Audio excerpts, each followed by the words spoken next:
ठीक है, आइए एक बार रिवीजन कर देते हैं 5 मिनट। कल वाला लिखे थे, कल नहीं लिखे थे अपने से? नंबर नहीं ऐड था क्या? अभी ग्रुप में नहीं ऐड है? चलिए भाई, आज जिसका नंबर नहीं ऐड होगा नंबर लिखवा दीजिएगा, सबका नंबर ऐड कर देंगे, ठीक है। और यहाँ के बच्चों का ग्रुप अलग हो जाएगा, तो हाँ, और बाकी जो पूरा ग्रुप है वो तो अपना रहेगा ही। कल जो बता रहे थे ना, कुछ बच्चे बहुत सारे मैसेज का मतलब पूछते हैं। देखिए, जो बच्चे ऑफलाइन हमारे यहाँ पढ़ते हैं और जैसे कुछ बच्चे अपने यहाँ बाहर के जुड़े हैं, करीब उसमें 40-50 बच्चे हो चुके हैं, मतलब बाहर पूरे यूपी के, हाँ, जो पेड बैच बताए हैं, तो उसका फीस 200, हाँ, उसका फीस 299 रुपये है। बच्चे बहुत सारे पूछते हैं, तो जो बच्चे यहाँ नहीं पढ़ते हैं उन्हीं को ये पैसा देना पड़ेगा। जो मतलब ऑफलाइन नहीं पढ़ते हैं उन्हीं को पैसा देना पड़ेगा। जो ऑफलाइन पढ़ते हैं उनका ये चार्ज नहीं लगेगा, उनको सब कुछ ऐसे ही दिया जाएगा, उनका जो ऑफलाइन फीस लगेगा वही लगेगा। और जो बच्चे मतलब सिर्फ ऑनलाइन जुड़े हैं, वो ऑफलाइन नहीं आ पाते हैं, या बाहर के हैं या कहीं के बच्चे, वो यहाँ के हैं बाहर के हैं, उनको 299 रुपये उनको गूगल पे या फिर फ़ोन पे करना होगा। इस नंबर पे बता देते हैं, बार बार नहीं बताएंगे, इस नंबर पे, हाँ, इस नंबर पे उनको गूगल पे या फ़ोन पे करना होगा। 299 रुपये पूरे साल का फ़ीस है। इसमें उनको 10 कापी, हम बोर्ड कापी उनको भेजेंगे ऑनलाइन में ही। जो बच्चे ग्रुप में मैसेज करेंगे, 10 बोर्ड कापी पे पूरा पेपर लेंगे, सब विषय का, हिंदी, संस्कृत, सोशल साइंस और विज्ञान, गणित, सब विषय 10 कापी पर बोर्ड कापी पेपर लेंगे। हाँ, एक का नहीं, यहाँ वालों का 10-10, उनको कुल 10 कापी भेजेंगे। और इसके बाद फिर आपका, हाँ, यहाँ जितने बच्चे रहेंगे सबका लेंगे, 4-4, 5-5 सबका लेंगे, मतलब एक विषय पर 5 टेस्ट लेंगे, एक विषय पर 5 टेस्ट, 5 हिंदी बोर्ड वाली कापी पे, हिंदी 5, संस्कृत 5, सामाजिक विषय और साइंस और मैथ सबका। और इसके बाद उनको पूरा PDF साल भर दिया जाएगा। और इसके बाद जितना अपने से इंपॉर्टेंट क्वेश्चन देंगे और जितना अंशाल कराएंगे, पूरा अंशाल, लास्ट में 10 अंशाल कराएंगे, तो ये मात्र 299 रुपये में सबको उनको दिया जाएगा, ठीक है, ये फीस है उसका। और जो बच्चे ऑफलाइन पढ़ेंगे उनका कोई चार्ज नहीं है। तो आप लोगों को भी कुछ दिन बाद उस पेड बैच में ही जोड़ देंगे, मतलब वो पूरा 100 बच्चे जितने बच्चे रहेंगे पूरा एक बच्चे रहेंगे। और जो यहाँ नहीं पढ़ते उनको सिर्फ वीडियो मिलेगा, और वीडियो मिलेगा उसमें से अपना नोट्स बना सकते हैं। लेकिन नोट्स बना ही कैसे सकते हैं? नोट्स बनाने लायक तो पढ़ाते ही नहीं है, सिर्फ समझ सकते हैं, नोट्स तो बना ही नहीं सकते। उसमें बनाएंगे कैसे नोट्स? हाँ, समझ के बनाया जा सकता है अगर उसके पास टैलेंट है तो, और नहीं बना सकते तो फिर आपको उनको बैच ही लेना पड़ेगा दोस्तों, अगर हमारी नोट्स चाहते हैं तो। ये है, चलिए, तो कुछ उनका फ़ायदा तो कुछ मेरा भी फ़ायदा होना चाहिए ना, ये दोनों का फ़ायदा है। आइए हम लोग शुरू करते हैं। सबसे पहले हम लोग रिवीजन कर लेते हैं 5 मिनट, फिर आज की क्लास उससे आगे शुरू करते हैं। आज की क्लास ही बहुत मज़ा आएगा पढ़ने में। 4 क्लास होगी केवल, एसिड बेस साल्ट पे 4 क्लास। आज के बाद 2 क्लास और होगी, खत्म हो जाएगा चैप्टर, ठीक है। फिर हम लोग आ जाएंगे फिजिक्स पे, फिर से आ जाएंगे विद्युत पे। विद्युत खत्म होने के बाद फिर हम लोग आ जाएंगे कार्बन, धातु व धातु। इसके बाद आवर्त सारणी कट चुका है, फिर हम लोग कार्बन और यौगिक आ जाएंगे। मतलब सितंबर में आपका पूरा खत्म हो जाएगा, पूरा साइंस मैथ सितंबर में। चलिए, एसिड बेस साल्ट ये हो जाएगा, सबसे पहले खत्म होने वाला है संस्थान, एसिड बेस साल्ट। अब इसमें आज कल हम लोग क्या पढ़े थे कि अम्ल की कोई परिभाषा नहीं होती, बताए थे ना। अम्ल को उसमें उर्दू में क्या बोलते हैं? तेजाब बोलते हैं। और 3 वैज्ञानिक थे कल हम लोगों के, एक थे आर्हीनियस और दूसरे थे ब्रास्टन लेरी और तीसरे थे लुइस। तो आर्हीनियस ने बताया था कि अम्ल वे पदार्थ होते हैं जो जलीय विलयन में H+ आयन क्या करते हैं? देते हैं, वो क्या कहलाते हैं? अम्ल कहलाते हैं, बताए थे ना।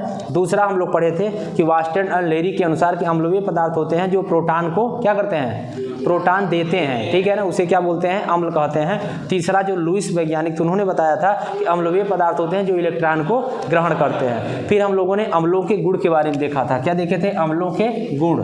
अम्लों के गुण, अम्लों के बहुत सारे गुण होते हैं।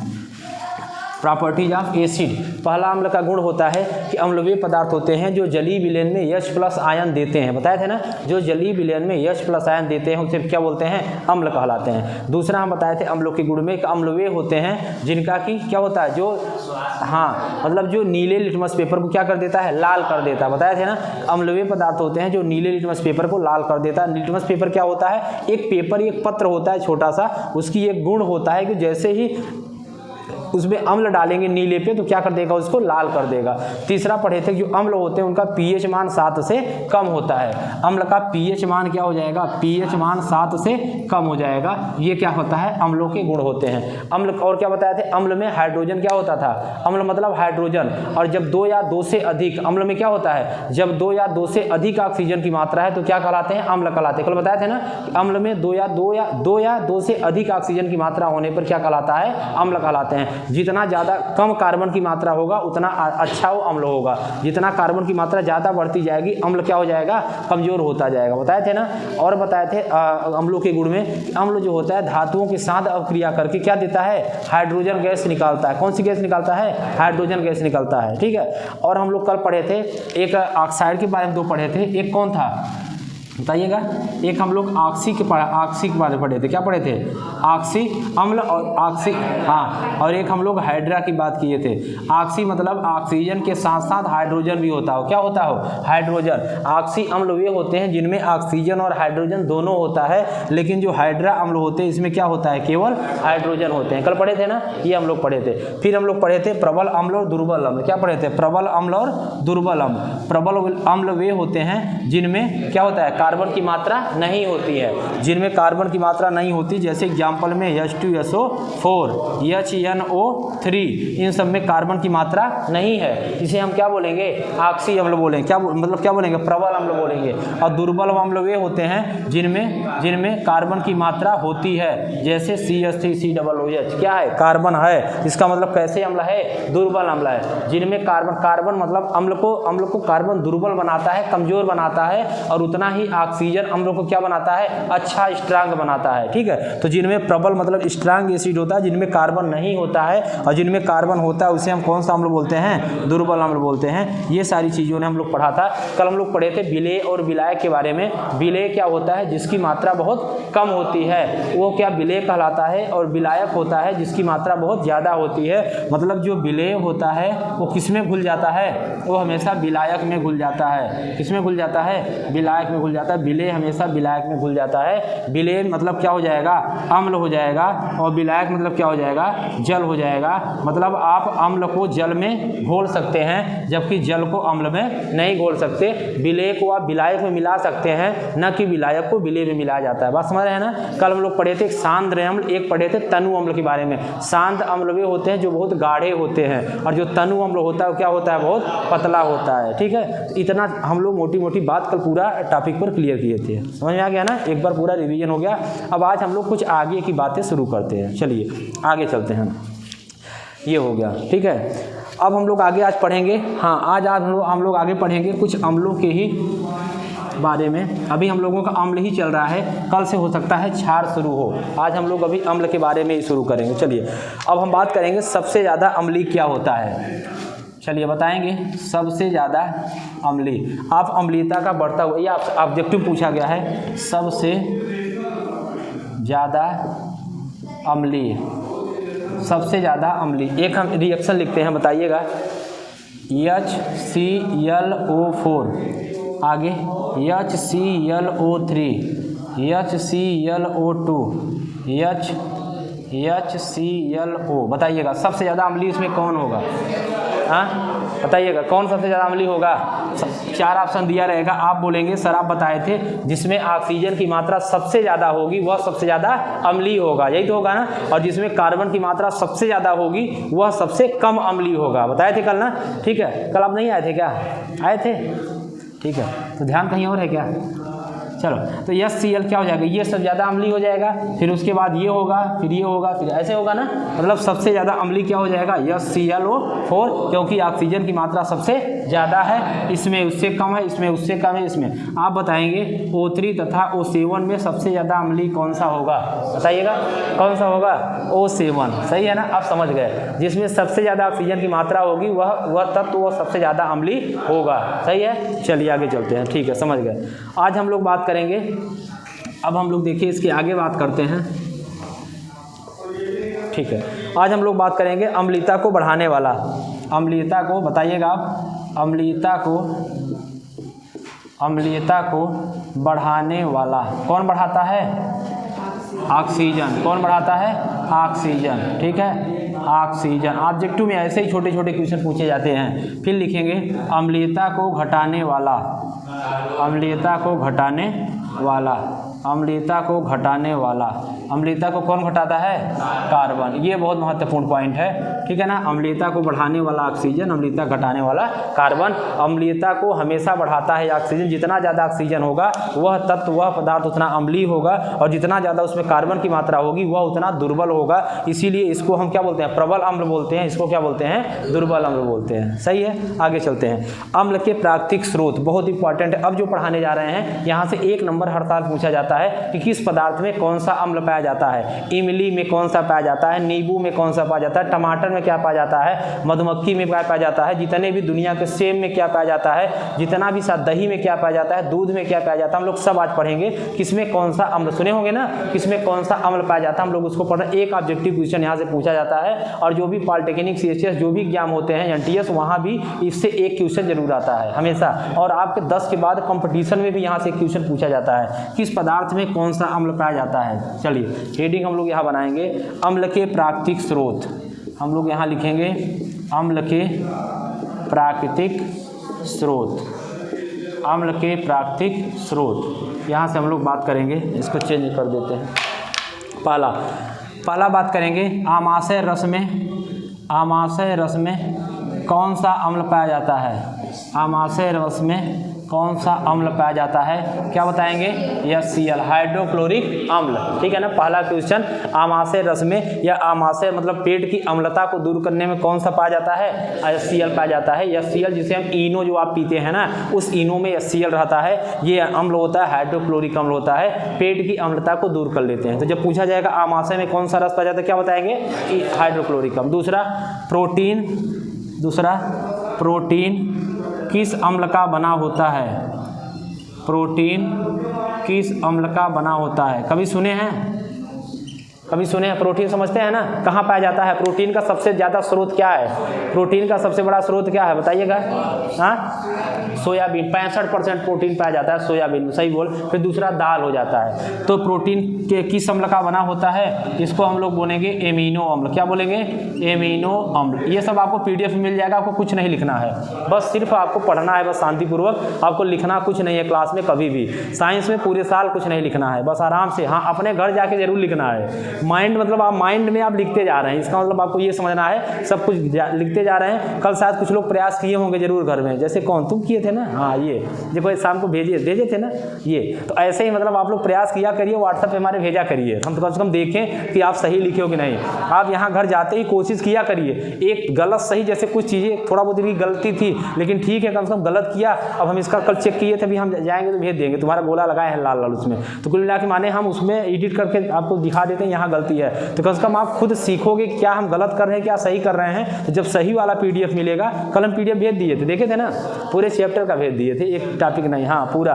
तो इसलिए आपको कम से कम अपने आप में आप देख पाओगे क्या गलत क्या सही कर रहे हो। तो घर जाके आप अपने से लिखने की कोशिश करिएगा बिना देखे। हम मानते हैं कि आप हो सकता है कि आप अभी 40% सही लिख रहे होंगे मात्र, तो कम से कम 40% तो आप समझ पा रहे हैं। तो 40% एक बार में समझेंगे, 2 बार में 70 समझेंगे, फिर 30 बार में 90 समझेंगे, कभी जब 100 समझेंगे। जीवन में कोई भूलने वाला नहीं है। फिर 10 मिनट तो बात छोड़िए, नहीं भूलेंगे, जब तक जिंदा रहेंगे नहीं भूलेंगे आप, समझ लीजिए ये होता है। तो आप इसको रिकॉल मेथड को समझने की कोशिश कीजिए। अभी तक आप नोट्स बना के तब पढ़ना शुरू किए थे, अब आप पढ़ के तब नोट्स बनाना शुरू करेंगे, थोड़ा सा अलग तरीका।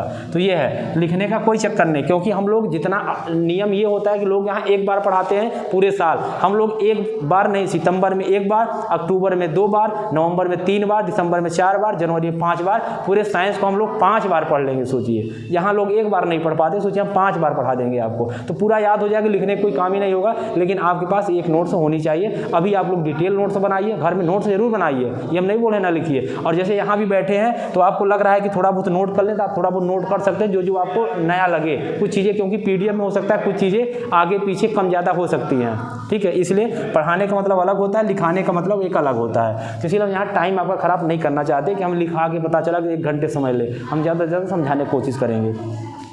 तो आमाशय में कौन सा रस पाया जाएगा? HCl अम्ल। लेकिन आप लोग घर जाके लिखिएगा जरूर, ये कोशिश जरूर करिएगा, हर एक बच्चा गलत लिखिए सही लिखिए। और जिसको लग रहा है कि हम गलत क्या कैसे लिखे, तो आप हमारे व्हाट्सएप भेजिए, हम उसको देखेंगे आप सही लिख रहे हैं। फिर अगले दिन आए तो आप पहले दिखाइए सर ये लिखे हैं, तो धीरे धीरे अच्छा लिखना शुरू कर देंगे। और जब नहीं कोशिश करेंगे तो नहीं हो पाएगा। प्रोटीन किस अम्ल का बना होता है? एमिनो अम्ल का बना होता है प्रोटीन। एक इंपॉर्टेंट क्वेश्चन पूछा जाता है, एक पूछा जाता है आगे, टमाटर में कौन सा अम्ल पाया जाता है? इसमें टमाटर बहुत फेवरेट में चल रहा है। टमाटर में जब टमाटर की बात आती है कुछ और याद आ जाता है। कौन सा, हाँ, कौन सा अम्ल पाया जाता है? कौन सा अम्ल? ऑक्जेलिक अम्ल। सही बोल रहे हैं, ऑक्जेलिक अम्ल पाया जाता है। ऑक्जेलिक अम्ल बहुत इंपॉर्टेंट है, सब सारे क्वेश्चन बहुत बार पूछे जाते हैं। 3 चीज़ हम लोग पढ़े, आमाशय में कौन सा अम्ल पाया जाता है? HCl अम्ल पाया जाता है। प्रोटीन किस अम्ल का बना होता है? एमिनो अम्ल का बना होता है। टमाटर में कौन सा अम्ल पाया जाता है? ऑक्जेलिक। अगला हम लोग बात करेंगे नींबू। अगला हम लोग बात करेंगे नींबू और ये बात करें इसी साथ में संतरा। नींबू व संतरा में कौन सा अम्ल पाया जाता है? संतरा में कौन सा अम्ल पाया जाता है? बात करेंगे, इसका नाम हो जाएगा सिट्रिक अम्ल। कौन सा अम्ल पाया जाएगा? सिट्रिक अम्ल। ये सारी चीज़ें, क्योंकि केमिस्ट्री फिजिक्स जैसा नहीं है, कंसेप्ट नहीं होता है यहाँ बहुत सारी चीज़ें आपको रटनी पड़ती है। जैसे अब इसको कोई पूछे सर सिट्रिक अम्ल कैसे आया, तो हम क्या बताएं कैसे आया? ये आया थोड़ी नहीं, ये तो है, इसमें क्या आया? ठीक है, तो फिजिक्स एक कंसेप्ट सब्जेक्ट है, कंसेप्चुअल, लेकिन केमिस्ट्री एक ऐसा नहीं। लेकिन हम कोशिश करेंगे आपको कि 2-4 बार पढ़ के आपको याद कराने की कोशिश करेंगे। ये होता है, समझ गए? नींबू या संतरा में कौन सा अम्ल पाया जाता है? सिट्रिक अम्ल पाया जाता है। सोना नहीं है, हाँ यही होगा। जब नहीं लिखाएंगे ना तो लगेगा सर जी कथा सुना रहे हैं, बस आराम से सो जाएं, हाथ में चंदन और फूल ले लें। ठीक है, यही होता है ना, इसीलिए बोलते हैं थोड़ा बहुत लिखना रहना चाहिए। चलिए, सिरका में कौन सा अम्ल पाया जाता है? सिरका जानते हैं ना, गन्ना वाला। सिरका में कौन सा अम्ल पाया जाता है? कौन सा अम्ल पाया जाता है? कौन सा अम्ल पाया जाता है? एसिटिक अम्ल। कौन सा अम्ल? एसिटिक अम्ल पाया जाता है। अभी हम लोग जब इसका IUPAC नाम पढ़ेंगे, इसको हम लोग बोलते हैं एथेनोइक अम्ल बोलते हैं। अभी हम लोग जब IUPAC नाम पढ़ेंगे, बहुत इंपॉर्टेंट चैप्टर है IUPAC नाम, वहाँ से केमिस्ट्री अकेले 10 नंबर की आती है एक चैप्टर से केवल, और कक्षा 11-12 के लिए मेन इंपॉर्टेंट चैप्टर है IUPAC नाम। तो वहाँ, हाँ 10th में ही है, हाँ अभी है। इसके बाद बहुत अच्छा चैप्टर है, जैसे विद्युत है बड़ा सा। देखो लाइट वहाँ गड़बड़ है क्या? एक बार उनसे बताओ, देखो लाइट गड़बड़ है क्या? एक बार बोल दो लाइट, देखो उनको बोल दो लाइट, देखिए लाइट वहाँ बोर्ड में। तो ये कौन सा हो जाएगा? सिरका में कौन सा अम्ल पाया जाता है? सिट्रिक अम्ल। कौन सा अम्ल पाया जाता है? सिट्रिक अम्ल। सिरका मतलब कि वो होता है जो आप गन्ना वाला देखे होंगे ना, जो गन्ने का रस को बनता है। हाँ लाइट लगता है गड़बड़ थी। चलिए अब आगे हम लोग देखेंगे, सेब में कौन सा अम्ल पाया जाता है? सेब में कौन सा अम्ल पाया जाता है?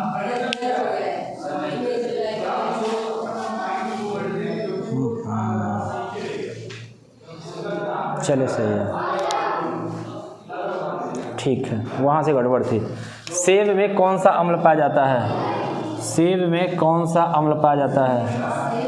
सेब में मैलिक अम्ल, इसको बोलेंगे मैलिक अम्ल।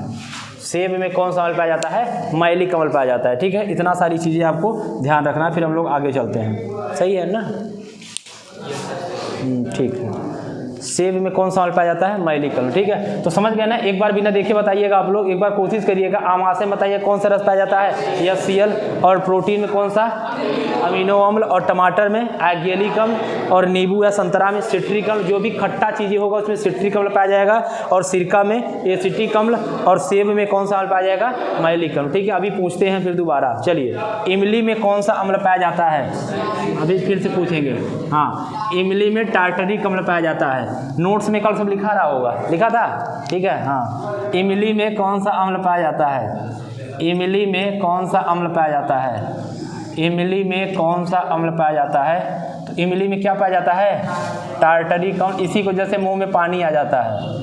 ठीक है, इसी की वजह से मुंह में पानी आ जाता है जब इमली का नाम लेते हैं, क्योंकि ये टार्टरिक अम्ल इतना ऐसा अम्ल होता है कि इसमें जो लाल ग्रंथियाँ होती हैं बहुत तेज़ी से सक्रिय हो जाती हैं। ठीक है, तो इमली में कौन सा अम्ल पाया जाता है? टार्टरिक अम्ल। अगला हम लोग बात करते हैं लाल चींटी के डंक में। लाल चींटी के डंक में, लाल चींटी के डंक में बताइएगा, डंक में या फिर मधुमक्खी में।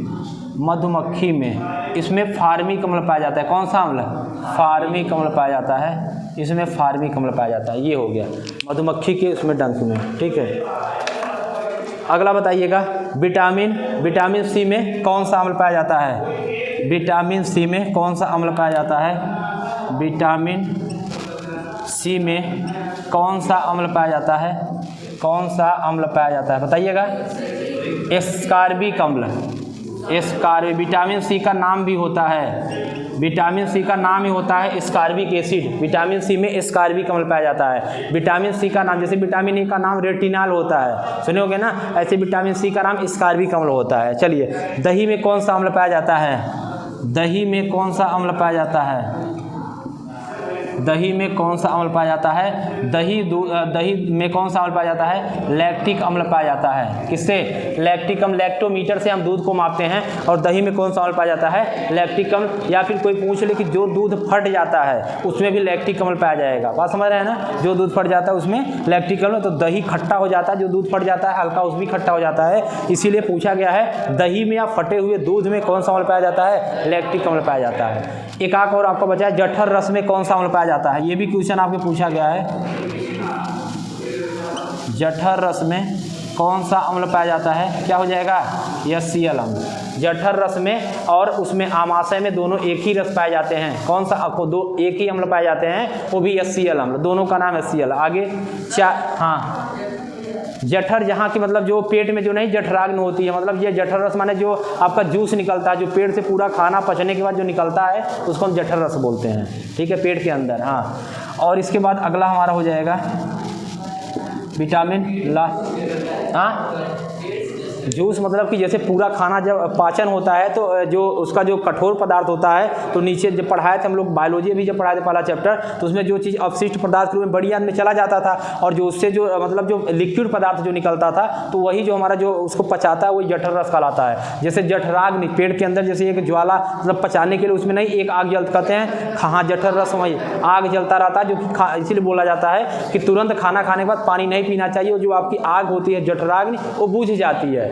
ये क्वेश्चन पूछा, पेट में लगने वाली आग जठराग्नि बोलते हैं उसे, ये होता है। ठीक है, चलिए, चाय में कौन सा अम्ल पाया जाता है? चाय में कौन सा अम्ल पाया जाता है? चाय में कौन सा अम्ल पाया जाता है? इसको बोलते हैं टैनिक अम्ल। क्या बोलते हैं? टैनिक अम्ल। चाय में टैनिक अम्ल पाया जाता है। ठीक है, चाय में हैं तो बहुत, लेकिन हमारे काम के जितने हैं उतने ही हम लोगों को पढ़ना है, जितना कक्षा 10 से पूछा जाता है। एक और चीज़ बताइए, बैटरी में कौन सा अम्ल पाया जाता है? बैटरी में सल्फ्यूरिक अम्ल। बताए थे ना, सल्फ्यूरिक एसिड H2SO4। बैटरी में कौन सा अम्ल पाया जाता है? सल्फ्यूरिक अम्ल।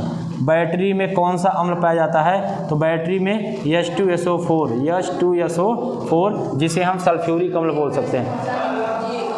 वो अम्ल है क्योंकि वो तेजाब जैसा होता है ना, उसको कभी तो उसमें हाइड्रोजन, उसको अगर आप चेक करते हो तो ऑक्सीजन की मात्रा ज़्यादा होगी, कार्बन की मात्रा कम होगी, और उसमें पानी की मात्रा अम्ल, और पूछा जाए अम्ल और पानी का जो रेशियो होता है वो 3:1 का होता है। 1 अगर अम्ल होगा तो 3 क्या होगा? पानी होगा। कल बताए भी थे, अम्ल और पानी की मात्रा 3:1 होती है, तो आप पहचान लोगे। ऑक्सीजन से, कार्बन से या स्वाद से, कैसे भी आप उसे जान जाओगे। पानी को गिराने पर, अगर पानी को अम्ल में गिराते हो तो चिनगारी निकलेगा, अम्ल को पानी में गिराओगे तो कोई फर्क नहीं पड़ेगा। बहुत सारे तरीके हैं पहचानने के, टेस्ट मत करिएगा क्योंकि तेजाब होता है, आपका जीभ जल जाएगा। ठीक है, तो स्वाद न करके, इसीलिए जो पहले वैज्ञानिक होते थे कभी भी एक्सपेरिमेंट अपने ऊपर नहीं करते थे, हमेशा किसी दूसरे पे ही करते थे। जैसे वो पढ़े थे ना, जो गार्ड को जो पत्र लिखा था, पतंग भेजा था, पत्र लिखा था ना, हाँ, और एक जो एडिशन थे, मतलब बच्ची को क्या पिला दिए थे, उसको चिड़िया घोट, हाँ, नौकरा कीड़म। तो वही वैज्ञानिक हमेशा अपने एक्सपेरिमेंट, क्योंकि वो खुद मर जाएंगे तो एक्सपेरिमेंट क्या फिर कौन करेगा, इसीलिए होता है। ठीक है, तो ये सारी चीज़ें हो गया, इतना आपको नोट कर, मतलब आपको जानना चाहिए। इमली में कौन सा अम्ल पाया जाता है? टार्टरिक अम्ल। और लाल चींटी के डंक में कौन सा? मधुमक्खी फार्मिक अम्ल। और विटामिन सी में कौन सा अम्ल पाया जाता है? स्कार्बिक अम्ल। और दही में कौन सा? लैक्टिक अम्ल। जठर रस में HCl। चाय में कौन सा? टैनिक अम्ल। बैटरी में H2SO4। चलिए जल्दी जल्दी आप बताइएगा, हम फिर से पूछते हैं, प्रोटीन किस अम्ल का बना होता है? प्रोटीन में कौन? एमिनो अम्ल। प्रोटीन में एमिनो अम्ल पाया जाता है। अगला बताएंगे, नींबू के रस या संतरा में कौन सा रस होता है? सिट्रिक अम्ल। कौन सा अम्ल? सिट्रिक अम्ल। अगला बताएंगे, सिरके में कौन सा अम्ल पाया जाता है? एसिटिक अम्ल। सिरके में कौन सा अम्ल? एसिटिक अम्ल। अगला बताएंगे, टमाटर में कौन सा अम्ल पाया जाता है? ऑक्जेलिक अम्ल। अभी बताए थे, सोचने की कोशिश कीजिए, ऑक्जेलिक अम्ल। हाँ, सेब में कौन सा अम्ल पाया जाता है? मैलिक अम्ल। सेब में। हाँ, लाल चींटी के डंक में कौन सा अम्ल पाया जाता है? फार्मिक अम्ल। और बताइए, विटामिन सी में कौन सा अम्ल पाया जाता है? स्कार्बिक अम्ल। दही में कौन सा अम्ल पाया जाता है? लैक्टिक अम्ल। जठर रस में HCl। चाय में ठीक है, प्रोटीन। हाँ, और इसके बाद सेब में, इमली में कौन सा पाया जाता है? इमली में टार्टरिक, और लाल चींटी के डंक में फार्मिक अम्ल। कौन सा अम्ल? फार्मिक अम्ल। ठीक है, इतना सारी चीज़ें आपको आना चाहिए। चलिए, ये तो हो गया अम्ल, इसमें प्राकृतिक स्रोत, अम्लों के प्राकृतिक स्रोत हो गए, ये आपका कंप्लीट हो गया। समझ में आया? अम्लों के प्राकृतिक स्रोत हो गए। आइए हम लोग आगे चलते हैं, पीएच के बारे में हम लोग पढ़ते हैं। आज पीएच के बारे में पढ़ते हैं। पीएच सुने हैं ना? पीएच स्केल सुने हैं ना? पीएच स्केल, इसका फुल फॉर्म होता है पावर ऑफ हाइड्रोजन। ठीक है, इसका फुल फॉर्म होता है पावर ऑफ हाइड्रोजन। पी मतलब क्या होता है बताइए? पी का मतलब यहाँ होता है पोटेंज, पावर नहीं होता, पोटेंज। पोटेंज मतलब होता है शक्ति। यहाँ पी का मतलब होता है पोटेंज, पोटेंज मतलब होता है शक्ति। ठीक है, ये होता है पीएच का मतलब होता है पावर ऑफ हाइड्रोजन। ये फुल फॉर्म होता है पीएच का, पावर ऑफ हाइड्रोजन। पी का मतलब यहाँ पे पोटेंज होता है। पोटेंज मतलब हम क्या बोलते हैं? शक्ति बोलते हैं। शक्ति मतलब एक तरह से पावर ही तो होता है। शक्ति मतलब क्या होता है? पावर ही होता है। हम लोग अभी अगले चैप्टर पढ़ेंगे। शक्ति होता है P बराबर W/T, मतलब किसी वस्तु के कार्य करने की समय दर को क्या बोलते हैं? शक्ति बोलते हैं। ठीक है ना? जूल, और इसका मात्रक सेकेंड, जूल पर सेकेंड, अथवा इसका मात्रक क्या होता है? वाट होता है। क्या होता है? वाट होता है। अभी हम लोग आगे इसको डिटेल में पढ़ेंगे। चलिए, तो ये हो गया P मतलब पावर ऑफ हाइड्रोजन, और P मतलब हो गया पोटेंज, पोटेंज मतलब हो गया शक्ति। आइए हम लोग पीएच स्केल की बात कर लेते हैं। पीएच स्केल में जैसे बात करें तो ये यहाँ 7 हो गया, ये यहाँ 6 हो गया, यहाँ 5 हो गया, यहाँ 4 हो गया, ये 3 हो गया, ये 2 हो गया, और ये 1 हो गया। इधर क्या हो गया? 0 हो गया। 7 के बाद क्या होता है? 8 हो जाएगा, 9 हो जाएगा, और ये 10 हो जाएगा, और ये 11 हो जाएगा, ये 12 हो जाएगा, यहाँ 13 और यहाँ 14। तो देखिएगा पीएच स्केल में 0 से लेकर 14 तक अंक क्या होते हैं? अंकित होते हैं, उस पर बने होते हैं 0 से 14 तक। इसको, इसी स्केल को हम क्या बोलते हैं? पीएच स्केल बोलते हैं। और जो इसकी वैल्यू 7 पर होती है वो क्या होती है? उदासीन, ये होता है। ऐसे लिखिए, ठीक है? जगह नहीं था क्योंकि यहाँ लिख देते तो इसके एरिया में चला जाता है, तो ये अपने एरिया में भी रहना चाहिए ना भाई। इसका एरिया सिर्फ इतना ही है। ठीक है, तो ये 7 में क्या लिख दिए? उदासीन। अब देखिएगा, जैसे आदमी घर बनाते हैं ना, तो घर बनाने को तो चाहते हैं इनका भी जगह ले लें, लेकिन उनका जगह मान लीजिए 20x50 है, तो क्या करते हैं? एक ही एक कमरा पीछे तक बना देते हैं। तो वही चीज़ होता है। हाँ, तो उदासीन। तो ये देखिए, अब जैसे जैसे ये ऐसे बढ़ेंगे, ये क्या हो जाएगा? क्षारीयता का बढ़ता हुआ क्रम। किसका? क्षारीयता का बढ़ता हुआ क्रम हो जाएगा। क्षारीयता का बढ़ता हुआ क्रम, ये क्षारीयता का बढ़ता हुआ क्रम। और जब हम इधर बात करेंगे इस तरफ, तो अम्लीयता का बढ़ता हुआ क्रम, अम्लीयता का बढ़ता हुआ क्रम, अम्लीयता का बढ़ता हुआ क्रम। इधर जैसे जैसे इधर आएंगे तो क्या होगा? ज़्यादा अम्ली होगा। जैसे जैसे आगे जाएंगे तो ज़्यादा क्षारीय होता चला जाएगा। पूछा जाएगा कि ये बताइए कि 6 ज़्यादा अम्ली है कि 2 ज़्यादा अम्ली है? जल्दी बताइएगा, बताइएगा। 6 नहीं, गलती मत करिएगा, वही अभी बता रहे हैं। यही गलती बच्चे करते हैं। ऑब्जेक्टिव में पूछा जाता है हर साल 1 नंबर का, मात्र इस सारणी से 1 क्वेश्चन ऑब्जेक्टिव फिक्स है। 1 क्वेश्चन ऑब्जेक्टिव फिक्स है यहाँ से एक। हाँ, पूछा जाएगा कि कौन ज़्यादा अम्ली है, दे देगा 4 ऑप्शन में। अभी बताते हैं, 6 ज़्यादा अम्ली है कि 2। बच्चे समझते हैं कि ज़्यादा बड़ा तो 6 ही है, तो 6 ही होगा, 2 क्या होगा? ठीक है, जो ज़्यादा बड़ा वही ज़्यादा अम्ली। ऐसा ही तो पढ़ते हैं ना आप लोग। जैसे बड़ा वाला जो पहले पैदा होता है तो बड़ा होता है, सोचते हैं जो बड़ा है तो ज़्यादा शक्तिशाली, मतलब वो बड़ा है तो बड़ा है, वैसे दिमाग आप यहाँ भी लगा देते हैं और गलत हो जाता है। ऐसा नहीं, जो जितना कम अम्ली होगा उसका क्या होगा? पीएच वैल्यू उतना अधिक होगा, उतना अधिक होगा। ठीक है ना? ये आपको ध्यान रखना है। इसीलिए अगर हम बात करें तो P मतलब ये pH is inversely proportional to अम्ली। क्या हो जाएगा? अम्ली। जब हम लोग इसको चिन्ह को हटा देंगे तो लिखेंगे pH बराबर 1/अम्ली। एक तरह से ये फार्मूला समझिए। तो इसका मतलब क्या होता है समझिएगा। इसका मतलब ये होता है कि जैसे जितना ज़्यादा pH का मान आप बढ़ाते जाएंगे उतना ज़्यादा अम्लीता क्या हो जाएगी? घटती जाएगी। बात समझ रहे हैं ना? जितना ज़्यादा pH का मान आप क्या करेंगे? बढ़ाते जाएंगे, उतना ज़्यादा आपका अम्लीता क्या हो जाएगा? उतना ज़्यादा आपका अम्लीता क्या हो जाएगा? जाएगा, घटता जाएगा। और मतलब घटता जाएगा, जितना ज़्यादा pH आप कम करते जाएंगे उतना ज़्यादा अम्लीयता क्या हो जाएगा, बढ़ता। एक दूसरे के इनवर्सली प्रोपोर्शनल व्युत्क्रमानुपाती होते हैं। व्युत्क्रम मतलब उल्टा उल्टा। अगर pH मान बढ़ेगा तो अम्लीयता क्रम क्या होगा, घटेगा। अगर pH घटेगा तो अम्लीयता क्या होगा, बढ़ेगा। तो ये pH मान मतलब क्या, अगर pH मान 6 है तो मतलब क्या होगा, अम्लीयता घटेगा, माने क्या हो जाएगा, अगर ये ज़्यादा है तो ये क्या हो जाएगा, कम हो जाएगा। ठीक है। और अगर इसका मान 2 है pH का मान, तो अम्लीयता क्रम क्या हो जाएगा, ज़्यादा हो जाएगा। इसको आपको ध्यान रखना, दोनों अपोजिट होते हैं। ठीक है, समझ गए ना। ये आप ध्यान रखना, इस ग्राफ को ध्यान रखना है कि जितना ज़्यादा pH हो जाएगा, अगर किसी विलयन का अगर pH मान 6 है तो अम्लीयता क्रम क्या हो जाएगी, अम्लीयता क्रम क्या हो जाएगी, कम हो जाएगी। अगर किसी विलयन का pH मान 2 है तो अम्लीयता क्रम क्या हो जाएगा, ज़्यादा हो जाएगा। समझ गए इसको ना, ये बहुत महत्वपूर्ण पॉइंट है। चलिए, तो ये यहाँ से आपका निष्कर्ष निकल कर आता है। लेकिन अभी हम पूछ ले क्षारीयता का क्रम क्या हो जाएगा, तो सेम इसका उल्टा हो जाएगा। अगर पूछ ले, हाँ, अगर हम पूछें कि 8 ज़्यादा क्षारीय है कि 14 ज़्यादा क्षारीय है, तो आप बोलेंगे 14। हाँ, ये उल्टा है, यहाँ गलती मत करिएगा। यही रूल यहाँ भी लगा दीजिए कि सर तो बताए थे कि 14 ज़्यादा क्षारीयता, नहीं पढ़ेंगे, गलती करते ही हैं बच्चे। वो बस ये देख लेते हैं कि 8 मतलब दे देगा कि इसका मतलब pH वैल्यू मतलब घटता बढ़ता क्रम, तो न तो अम्लीय देखेंगे ना क्षारीय, बस देखेंगे अच्छा सर बताए थे कि 14 क्या होगा, छोटा, और 8 क्या हो जाएगा, कम। चलो मारो 8 बिल्कुल सही है, और एक नंबर आप जानते हुए चला गया, खत्म हो गया। तो आपको देखना है कि अम्लीयता बोला है कि क्षारीयता बोला है। जब अम्लीयता बोलेगा तो जिसका जितना कम होगा उतना ज़्यादा pH, और जब क्षारीयता बोलेगा जितना ज़्यादा क्षारीय उतना ज़्यादा pH। ध्यान रखना है आपको, इसमें गलती नहीं करना है। ये दोनों चीज़ें हैं। चलिए ठीक है, तो pH 5 pH 3 ये क्वेश्चन पूछा गया है, बताइएगा। एक ऑब्जेक्टिव क्वेश्चन पूछा गया है, देते हैं इसमें से किसका pH मान सबसे ज़्यादा होगा, 7.4, मतलब इसमें से कौन अम्लीय पदार्थ होगा, 6.5। अब तीसरा ऑप्शन दिया है 8, और चौथा ऑप्शन दिया है 11.3। बताइएगा इसमें कौन सा अम्लीय है। ये आपका आया हुआ है आपके बोर्ड एग्जाम में, ये वाला बी ऑप्शन सही है। 6.5 क्या है, अम्लीय है, बाकी सब क्या है, क्षारीय है। अब देखिए इतना सिंपल क्वेश्चन, ये सिर्फ एक लाइन से 1 नंबर आपको ऑब्जेक्टिव मिल जाएगा। कोई ना कोई एक तो अम्लीय क्षारीय जरूर पूछा जाएगा। ठीक है, सही है। हाथ जोड़ो, हाथ जोड़ो। सत्यनारायण भगवान की जय। 1-2 अध्याय खत्म हो गया, अब तीसरा चालू होने वाला है। ठीक है तभी ना दूसरा हो गया, समझ गए। ये आपका क्या हो गया, pH स्केल। फुल फॉर्म क्या होता है, पावर ऑफ हाइड्रोजन। P मतलब पोटेंज होता है, मतलब जिसे हम शक्ति बोलते हैं। चलिए अब हम लोग कुछ pH वैल्यू लिख लेंगे।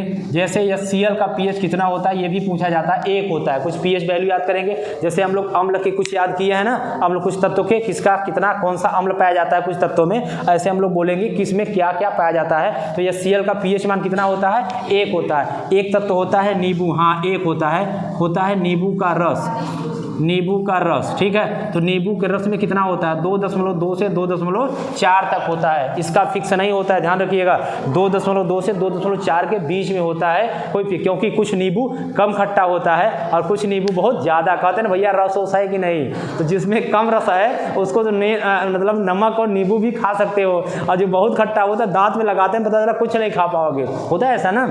ये है तो 2.2 मतलब जो नींबू जो जिसको बहुत छोटा, मतलब अरे देखते हो बाजार में ना, तो कहते हैं ये दब नहीं रहा, बहुत टाइट है, इसमें रस वस नहीं है, तो कहते हैं चलो नमक नींबू खा लेना सही है। ठीक है, तो उसका pH मान 2.2।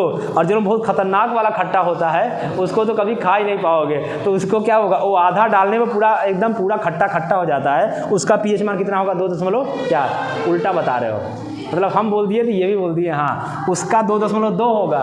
ठीक है, ये देखो हाँ में हाँ मिला रहे थे, हाँ वो ज़्यादा अम्लीय होगा। ठीक है, मतलब इनका ध्यान कहीं और है और पढ़ यहाँ रहे हैं, गजब बात भी है। मतलब हम जो बोल देते हैं कि हाँ हाँ तो कह देते हैं हाँ सर सब सही है, हाँ हाँ, ऐसा नहीं। जो खट्टा वाला है, जो खट्टा वाला होगा उसका मान बताए अभी ना, उसका 2.2 होगा, भले ही वैल्यू कम है। यही तो गलती होती है, लड़के अंक पे चले जाते हैं ना कि 2.2 माने कम और ये 2.4 माने ज़्यादा, लेकिन अम्लीय में ये कंडीशन नहीं है, बिल्कुल उल्टा है, बिल्कुल उल्टा है। ये वाला खट्टा वाला नींबू है जो इतना बड़ा बड़ा होता है, बहुत खट्टा होता है, खाए होगे ना। और जो छोटा छोटा होता है, छोटा वाला खट्टा होता है, लेकिन एक तो गाँव में जब वो फरता वाला बहुत कम खट्टा आता है, वो 2.4 होगा। मतलब ये जो ज़्यादा वो कम हो जाएगा, ये होता है। चलिए उल्टा नहीं हो तो देख रहे थे कि आप सही बता रहे, यहीं पे है कि कहीं पे देख रहे बाहर हो कहीं पे। ताज़ा दूध का pH मान, ताज़ा दूध का pH मान ताज़ा दूध का पीएच मान 6.5 होता है। ताज़ा दूध का मान 6.5 मतलब ये लगभग थोड़ा सा उदासीन से कम, मतलब खट्टा तो होता है लेकिन बहुत कम खट्टा होता है। माने कि 6.5 मतलब कुछ नहीं, 0.5 और हो जाएगा तो उदासीन में मतलब पानी जैसा हो जाएगा, बहुत नॉर्मल खट्टा होता है। हाँ ठीक है ना, ठीक है, तो ये आपका 6.5 हो जाएगा। ताज़ा दूध का हो गया। दही का पीएच मान वो भी खट्टा ही होता है। सबसे ज़्यादा इंपॉर्टेंट है बताइएगा शुद्ध जल का पीएच मान। हाँ ये जरूर पता होना चाहिए, ये शुद्ध जल का पीएच मान कितना होता है 7, क्योंकि ये उदासीन होता है। मात्र एक ही ऐसा एग्जाम्पल है जो उदासीन होता है, क्योंकि इसमें रंगहीन गंधहीन तो कुछ नहीं होता, इसीलिए इसका शुद्ध जल का पीएच मान कितना होता है 7 होता है। ठीक है।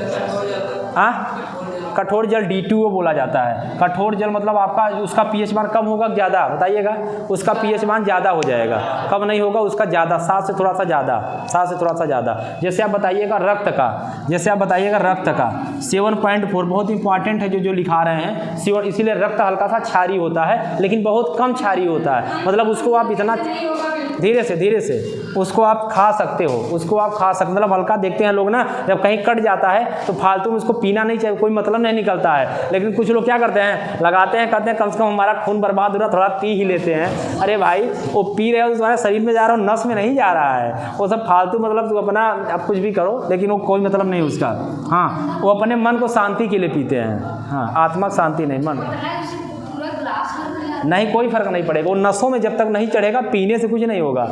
ठीक है, ये है। तो रक्त का पीएच मान कितना होता है 7.4। चलिए मिल्क ऑफ मैग्नीशिया बहुत इंपॉर्टेंट है, बहुत ये पूछा गया है बहुत बार, ऑब्जेक्टिव क्वेश्चन आपके बोर्ड में मिल्क ऑफ मैग्नीशिया बहुत बार पूछा गया है। मिल्क ऑफ मैग्नीशिया ये बहुत बार, इसको लिख लीजिएगा आप लोग, हम बोलेंगे इंपॉर्टेंट बहुत ज़्यादा पूछा गया है। इसका पीएच मान होता है 10। ये आपके CHS वगैरह मतलब बहुत पॉलिटेक्निक में तो बहुत बार पूछा गया है, बहुत इंपॉर्टेंट है। मिल्क ऑफ मैग्नीशिया ये होता है 10, मिल्क ऑफ मैग्नीशिया होता है 10, इसका पीएच मान 10 होता है मिल्क ऑफ मैग्नीशिया। अगला बात नहीं करो ये बच्चा, चूना जल, चूना जल हाँ 10 होता है। मिल्क ऑफ मैग्नीशिया का पीएच मान 10 होता है। चूना जल का पीएच मान 11 होता है। चूना जल इसीलिए बहुत क्षारीय होता है, तुरंत काट देता है। चूना देखे होंगे ना, चूना खाओ तुरंत ज़्यादा काट देगा, क्योंकि उसका पीएच मान देख लो कितना ज़्यादा है, 11 माने बहुत क्षारीय हो जाता है चूना जल। अरे थोड़ा सा खाते हैं ना, थोड़ा सा में नहीं कटता, अरे नहीं होता, ज़्यादा थोड़ा सा जहाँ इतना भी खाए अगर ना पान में भी तुरंत काट देगा, क्योंकि उसका क्यों काटता है, क्योंकि पीएच मान बहुत ज़्यादा होता है, बहुत क्षारीय हो जाता है। अगला बात करेंगे NaOH, NaOH सोडियम हाइड्रोक्साइड जिसे हम निरमा बोलते हैं। निरमा सबसे ज़्यादा निरमा में पाया जाता है, जिसका मान 14 होता है, सबसे हाईएस्ट निरमा में। हाँ इसीलिए वो साफ़ होता है, इसीलिए वो काटता है तभी साफ़ होता है। ठीक है ना, तो जो लोग अगर जिनको अगर चाहिए कि हमें क्षार बहुत खाना है तो तुरंत निरमा साबुन घोल के पी लेना, ये हो जाएगा 14, सबसे ज़्यादा क्षारी, सबसे ज़्यादा।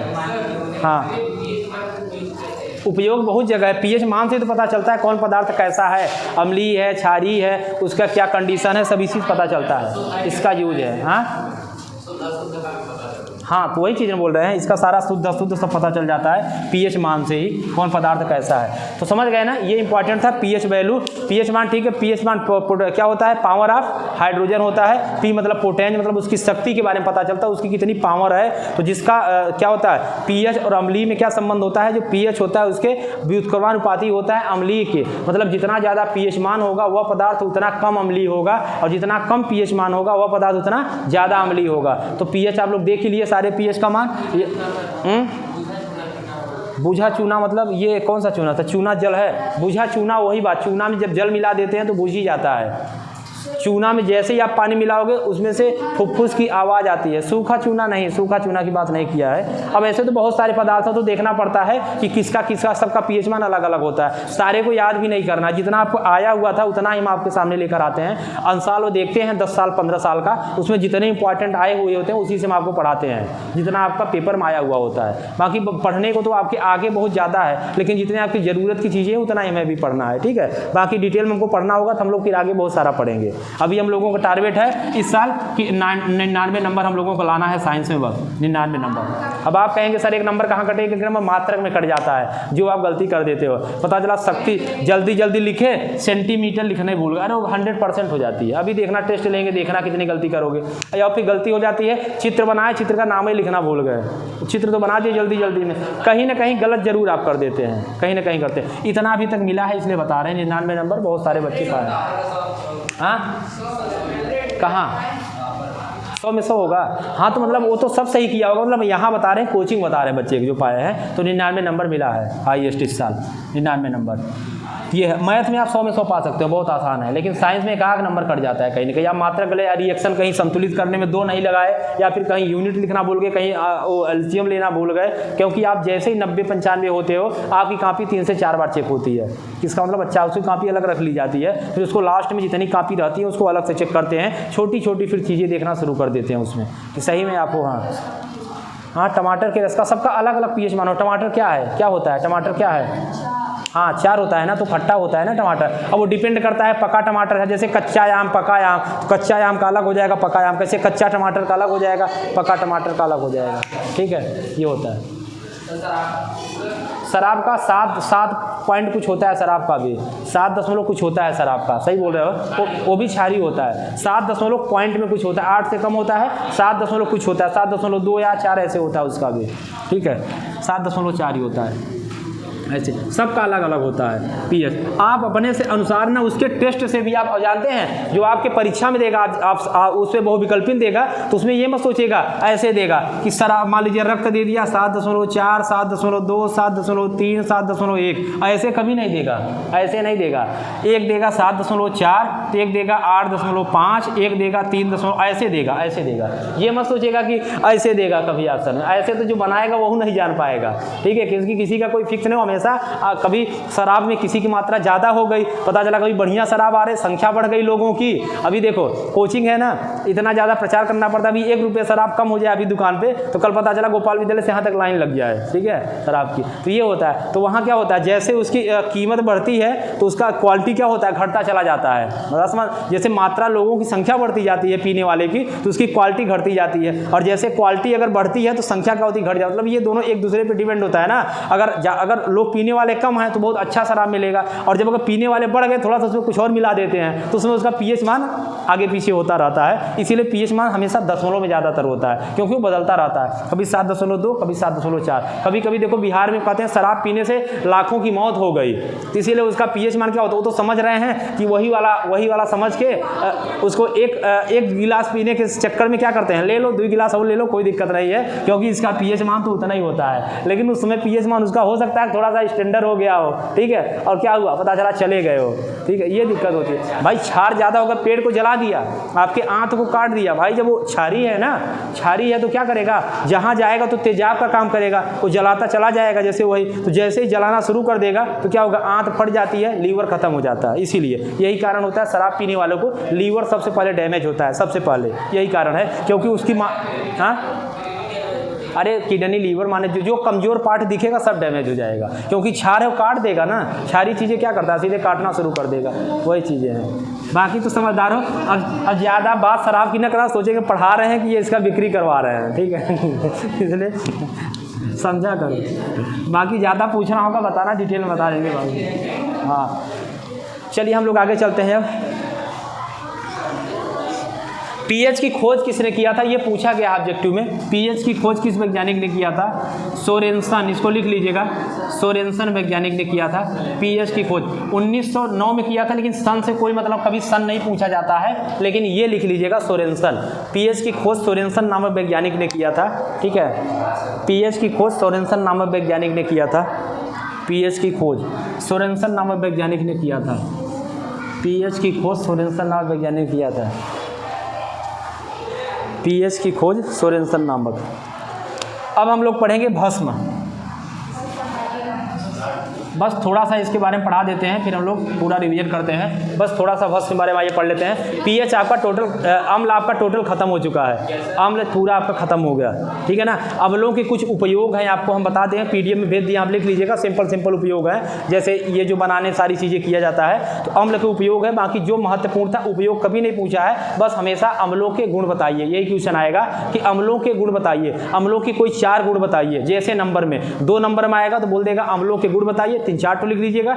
और जब 4 नंबर में क्वेश्चन आएगा, 4 नंबर कभी आया नहीं, 2 नंबर में आया है, पीएच के गुण बताइए, तो आप उसमें यही जितने गुण अभी तक बताए पूरा आप लिख देंगे बस। या फिर अलग से पूछेगा ऑब्जेक्टिव में तो पूछ लेगा किसका पीएच मान बताइए, 4 ऑप्शन दिएगा। पूछ लेगा कौन इनमें से चारों में से कौन सबसे ज़्यादा अम्लीय है, 4 ऑप्शन दिया रहेगा। ऐसे क्वेश्चन यहाँ से पूछे जाते हैं, कभी आपका गलत नहीं होगा, ठीक है। हम लोग बात करते हैं क्षार और भस्म। देखिए जल में घुलनशील, जल में आज मार्कर ही नहीं चल रहा है, एक तो चल रहा था सर जी लेते गए।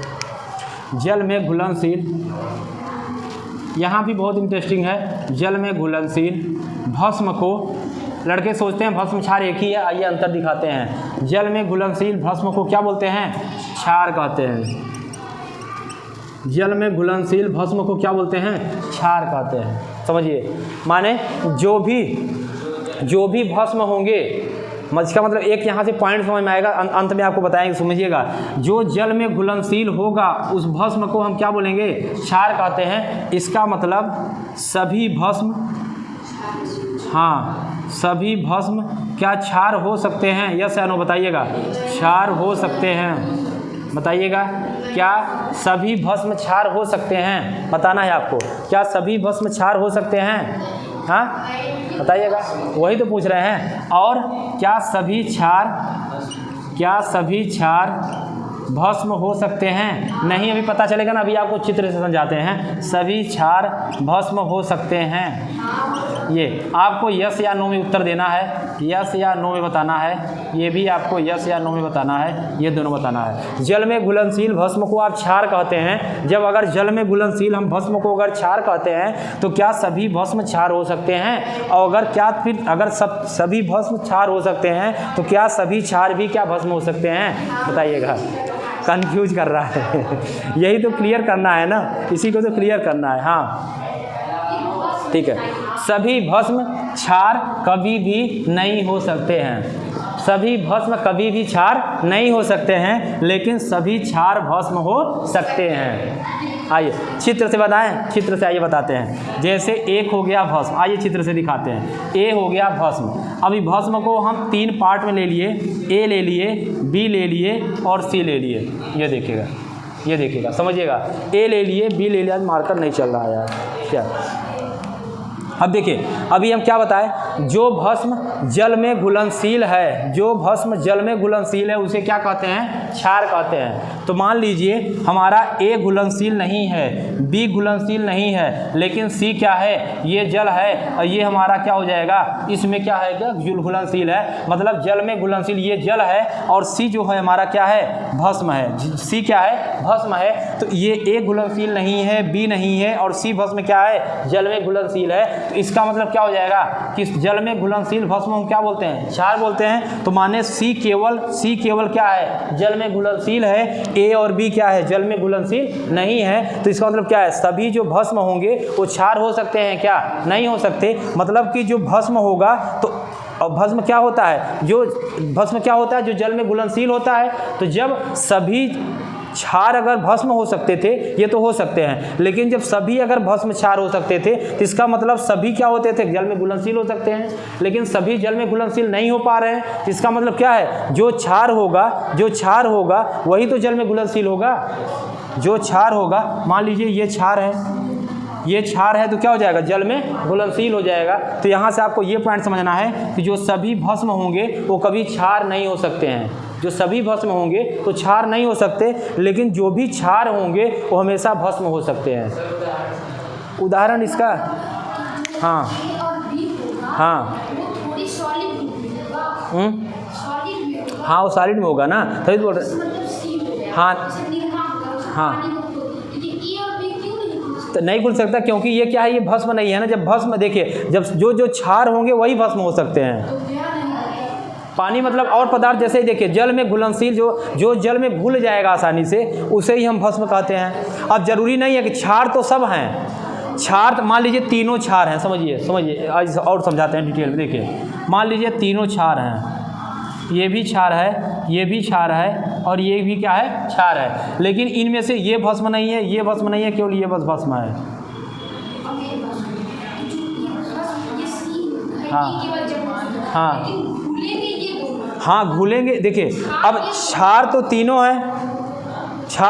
हैं, लेकिन चलिए अभी इसको बात नहीं समझ में आ रहा है, कोई बात नहीं, जाने दीजिए, ठीक है, कोई बात नहीं है। चलिए अभी इसको और डिटेल में समझाएंगे ना, और डिटेल, जो नहीं समझना है उसको छोड़ देना चाहिए, और डिटेल में समझाएंगे, कोई बात नहीं है, ये सब बहुत छोटी बात है। हाँ उदाहरण अभी नहीं, जब क्षार पढ़ाएंगे डिटेल में तो कल उदाहरण से समझाएंगे इसको। अभी तो आज थोड़ा सा आपको इंट्रोडक्शन बताए हैं, मेन तो आज हमें पूरा अम्ल को खत्म करना था। चलिए एक बार पूरा अम्ल को रिवीजन कर देते हैं, हम लोग क्षार को कल से पढ़ेंगे, ठीक है, क्षार को हम लोग कल से पढ़ेंगे, नहीं तो फिर टाइम ज़्यादा हो जाएगा। चलिएगा अब आपसे क्वेश्चन पूछते हैं, आप जल्दी जल्दी बताएंगे, देखते हैं कौन सबसे ज़्यादा क्वेश्चन बता पाता है। चलिएगा अम्लों के स्वाद सबसे पहले हम लोग देखेंगे, बताइएगा आर्हेनियस ने क्या बताया था, जल्दी जल्दी बताइएगा, आर्हेनियस ने क्या बताया था। हाँ जो जलीय विलयन में H+ देते हैं उसे हम क्या बोलते हैं, अम्ल कहते हैं। इसके बाद दूसरा वैज्ञानिक थे ओस्टवार्ड, दूसरे वैज्ञानिक क्या थे, ब्रास्टेन, ओस्टवार्ड तो अलग हो गया, बास्टेन लेरी, इन्होंने क्या बताया था, जो प्रोटॉन देते हैं, और जो लुईस वैज्ञानिक थे इन्होंने क्या बताया था, उन्होंने बताया था जो इलेक्ट्रॉन ग्रहण करते हैं, ठीक है ना, ये हो गया।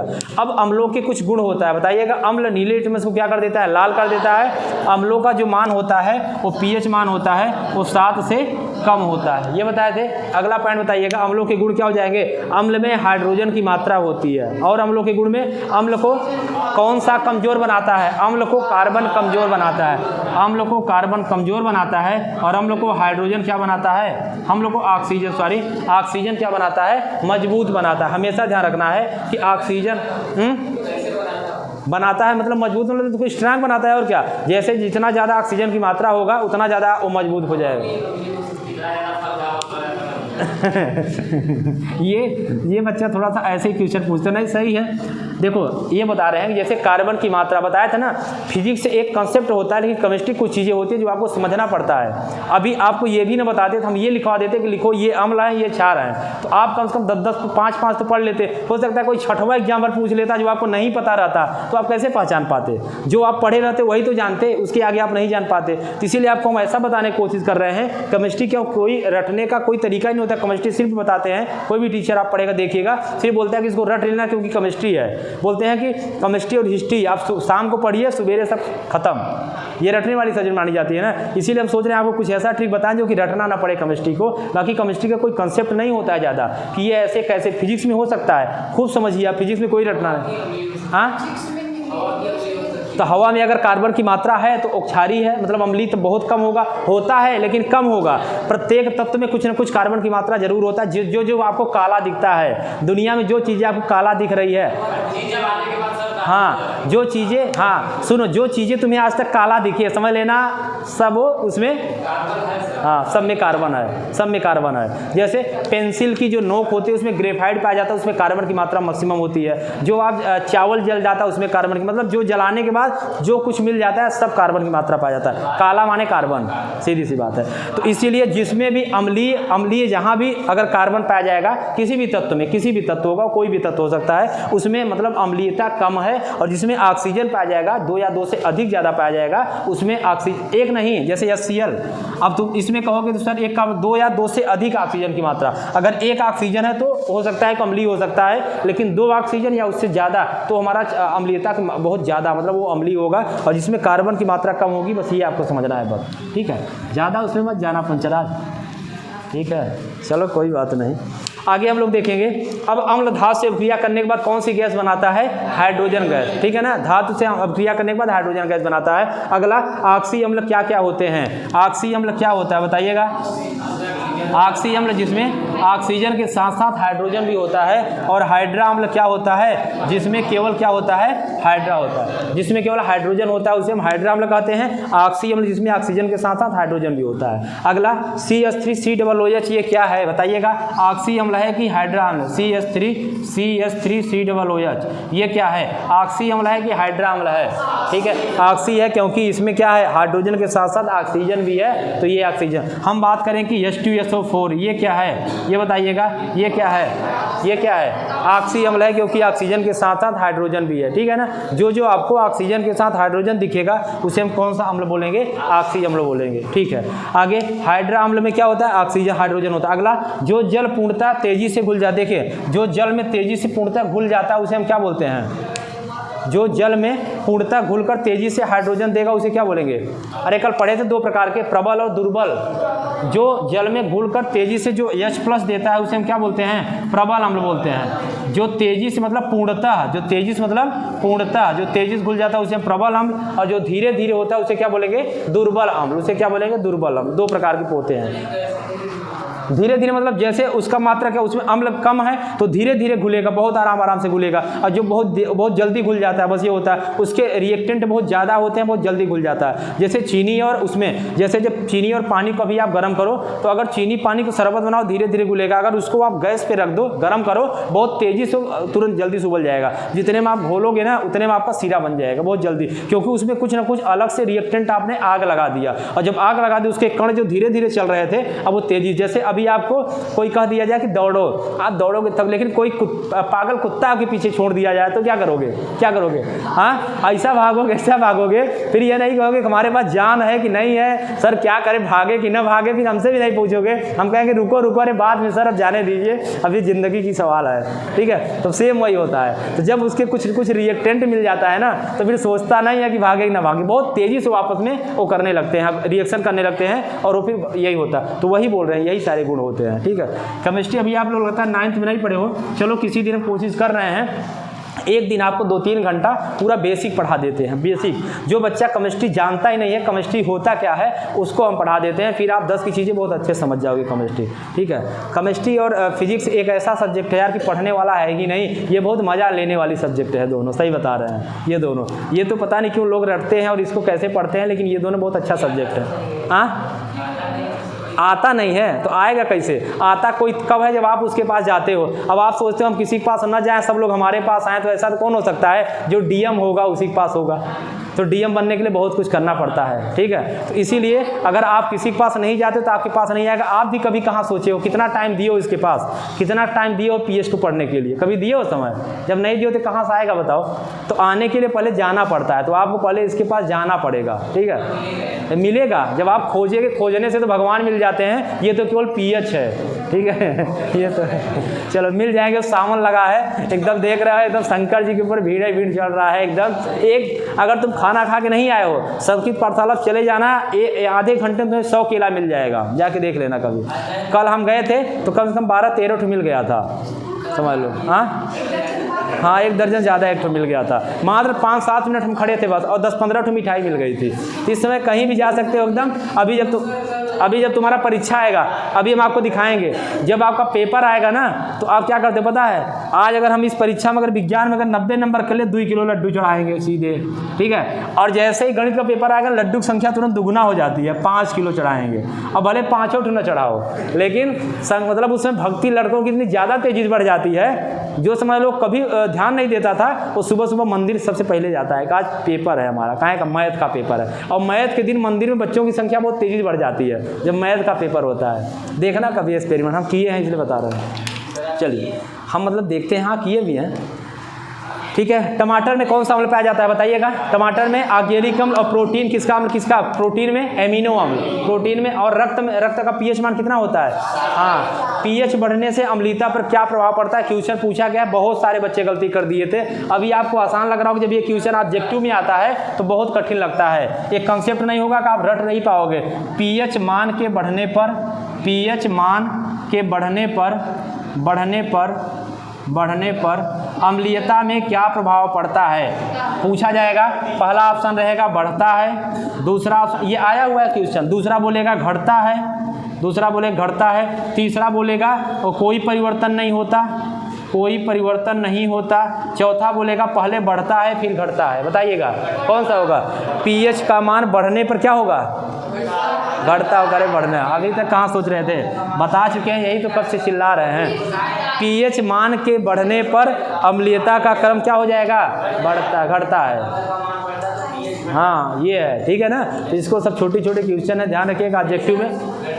हाँ तो हम भी तो बोल रहे हैं घटता है, ठीक है। मतलब जैसे इनकी पंचराज की आदत पता है क्या? जैसे कुछ लोग कहते हैं ना, जैसे गांव में कुछ कांड हो जाता है, कहते हैं का हो गया, क्या होगा, तो कहते हैं हाँ, कहना नहीं सही बात है, वो तो हम जान रहे थे इसे होगा। मतलब लोग जाकर मतलब उसमें ना ये नहीं समझे कि बात क्या हुई है। मतलब कभी कभी ऐसे लोग मार भी खा जाते हैं। जैसे वो पिक्चर देखे थे ना, कहते हैं हो गया कोई बात नहीं, उसकी किसी की वाइफ मर गई थी, मतलब एक बार माँ मर गई तो बोलता है चलो कोई बात नहीं, तुम्हारी माँ तो मेरी भी माँ थी, मर गई क्या करोगे। एक बार उसकी जब हाँ वाइफ मर गई तो बोली कोई बात नहीं ना रो, तुम्हारी वाइफ तो मेरी भी वाइफ थी।